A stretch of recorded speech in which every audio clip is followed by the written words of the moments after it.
Okay, I'm gonna show you real quick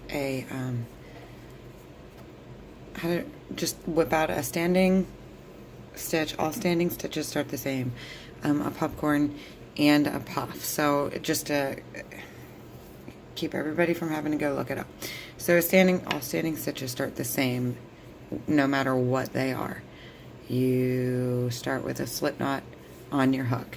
So we can just pretend that, say you're working a row and ta-da, you made it to the next row, but we happen to be changing colors. So because a popcorn is double crochets, we're going to treat this like a double crochet. And that's it. That is the start of a standing stitch. I'm trying not to hit my little tripod thing, so if I bump or act weird, it's because I'm trying not to knock it over. Alright, so a popcorn is a series of 5 double crochets in one stitch. That's 4. My tripod doesn't get very tall, so I'm having trouble staying in frame.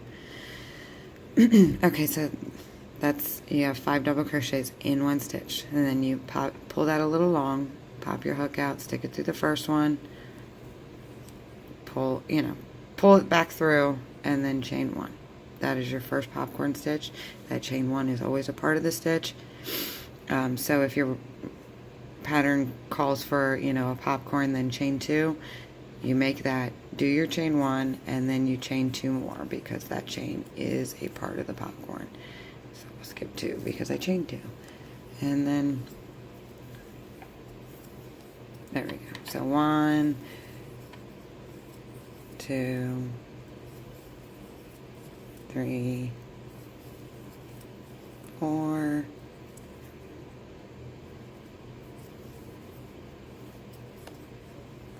5, and you pop it out,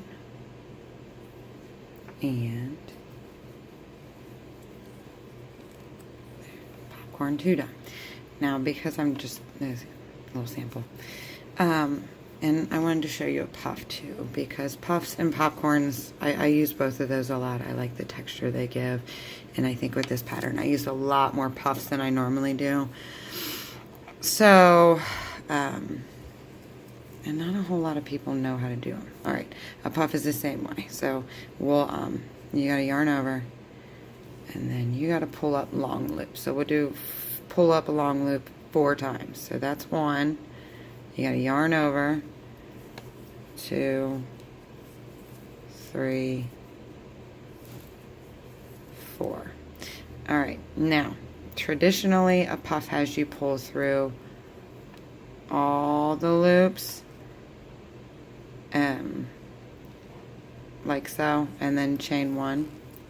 That's how a traditional puff looks. I actually do like the a variation of it, because this is the way that most people do puffs.